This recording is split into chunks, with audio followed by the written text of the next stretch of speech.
Hi everybody, it's Matthew, also known as Mr. Domestic. I'm going to share with you how to make what we're calling a strip tree ornament because it takes one long 2-inch width of fabric strip to make it. And it looks like a Christmas tree. La la la la la la. Christmas tree is cute. La la la la. So if that's what you're here for, before we get started, go ahead and subscribe if you haven't already and give it the thumbs up whenever you laugh or like it or learn something, okay? So get ready to have some fun. To make this ornament, these are the things that you're gonna need. It's pretty minimal when it comes to supplies. You need one width of fabric strip. I'm using Pat Bravo's Indie Folk. And then another strip that's about 2 inches. This is a little bit less than 2 inches. I'm using SF101 interfacing, but don't go shopping, like whatever kind of interfacing that you have that's kind of flexible, use that. And then I bought the wrong kind of wire. This is more flimsy than I'd like. I would go to a hardware store and get some wire, but this is a beading wire that's pretty pliable. I like the sturdier kind that you'll need the pliers to use, but for this video, this is what I'm using because that's what I got. And I have 1-inch beads. These have a 5 and 32, 532, 530 seconds. A 530 seconds hold, that's very specific. And you'll need these. I don't remember how many. You probably need like 10 at a minimum. That's a guesstimate. Then you need some scissors that I'm gonna use to cut my wire. If you're using thicker, don't use your scissors and don't use your fabric scissors. And then I'm gonna use the seam ripper throughout to poke the holes in the fabric to stick my wire. So these are the supplies. The next thing that I'm going to do is I'm going to fuse this onto here. I'm not going to show you that, but then I'll show you how I fold it, do the double fold. So I'll be right back. Okay, so now I'm going to show you just a little bit, not the whole thing, how I will iron it. And if you have some thermal thimbles, use this. I'm a pro at this point of folding this 2-inch strip by hand with an iron. I have the steam on. And then I just fold it a little bit and go forward. And then I prepare it and go forward. See how I'm preparing it here? Then I'll go forward. I do this whenever I do fabric weaving, that's why I'm used to it. And I'll show you a little bit more of this fold in action. See how I'm doing it way ahead of where the steam is gonna be? So that's why I'm not gonna burn myself. And then it doesn't have to be perfect, like whatever. You're not like working for Martha Stewart, you're just making an ornament. And then I'm not gonna do the whole thing, but that's as far as I go for this. And then after this, I'm gonna top stitch it. And right now I'll show you a video. I'll use technology to show you a video of me top stitching. So I don't even press this. As you can see in the video, I'm top stitching it right here closed, right here. And then as I finish this one, then I'll just go to the other side and top stitch it so it's even, but I don't need to press this because the magic of the sewing machine is doing it for me. So yay! Now I'm going to show you how to weave the ribbon into the wire to create the magical tree. So now I went and I grabbed my Olfa 4.5-inch by 4.5-inch ruler. You don't need to measure further than 4, and so the smaller that you have, the better, because then it's less things for you to like have to throw around and stuff. And I finished top stitching both sides of it, of this. So this is what it looks like in the end.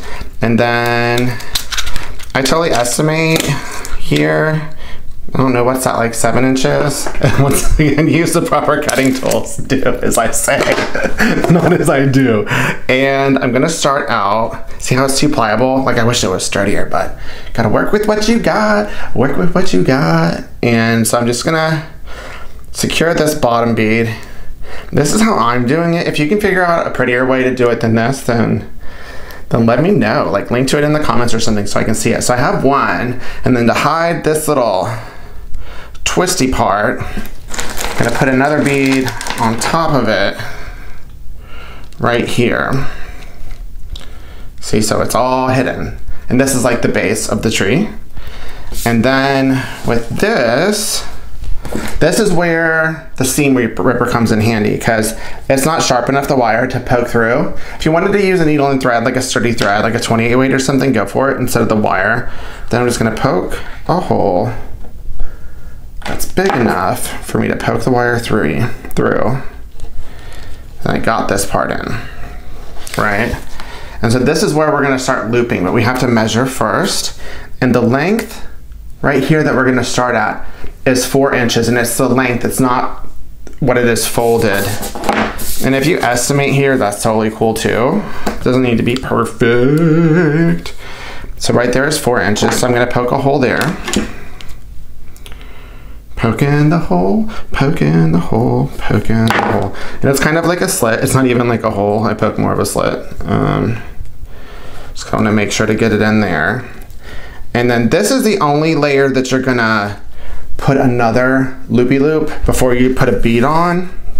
And here it's 4 inches again. So I'm gonna measure 1, 2, 3, 4. Then I'll do my little slit hole, slit hole, slit hole. Like, you're not gonna be washing these, right? So it's not like it's gonna fray from the slit hole. I tried to not do a big hole there. Yeah, see, that didn't work. So I need to make it a little bit bigger. Don't be afraid of your slit. Dun, dun, dun, dun, dun. And then get it in, get it in, get it in. See how it's all moving around and stuff. Ta-da! Yay, I got it in. So I have the bottom layer of the tree, right? So now, each one that I go up, I'm gonna shorten this length a 1/2 inch. So the next one, I'll go ahead and put a bead. I'll put a bead on here. And then this one is going to be 3.5 inches. You can either put the bead on here or the bead on the next one, but make sure to just have it uniform as you go up so that it looks awesome. 3.5 is right here. Then I gotta make a slit, hole. And it's okay as you go up if it looks totally like wonky and janky, because in the end is when you're gonna straighten it all up. But just make sure that as you are looping the ribbon through, that these don't get twisted.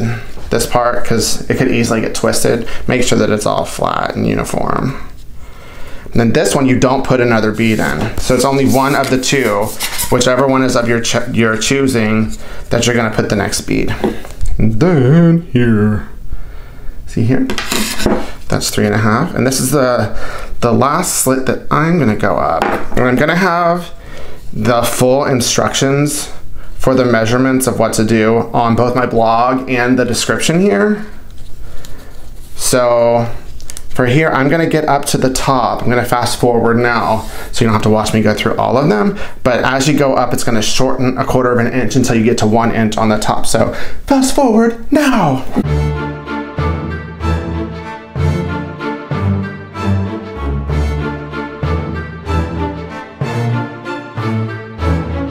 So now, as you can see, I'm to the very top of this awesome tree. This fabric is just gorgeous in this tree. And this, essentially, this last inch is just to get over this final bead. Right here, it'll get you over the bead.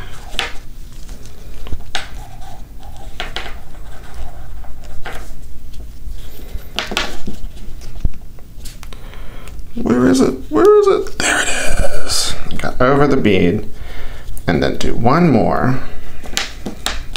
You can totally estimate on this one.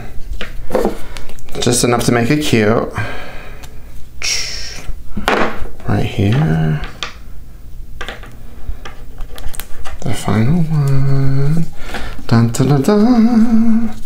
And this, you'll have extra. You'll have about, I don't know, that's like 8 or 10 inches left over. Just snip it towards the top so it doesn't look like ugly. Then you can either put another bead on top of it, or you can secure it like this right here. And for my secure, I don't have a way of doing this one pretty either, but I just bend it down and then wrap it around the loop, wrap it around the base. of the bead, and then I'll put like a little hook on the top. So now you have yourself this amazing ornament. Yay! So yay! That's an easy breezy ornament as far as I'm concerned. And if you wanted to, you could take it beyond to the next step. You could add some zhuzh, you could add some ornament, some beads, bedazzle it, sparkle it. I'm just gonna keep it like this because I really love this fabric and I wanna make this the highlight of the ornament. So if you enjoyed this, had some fun, got some laughs, learned some tips and tricks, and make sure to give it a thumbs up. And don't forget to subscribe. Keep it positive, y'all. Mr. Domestic out.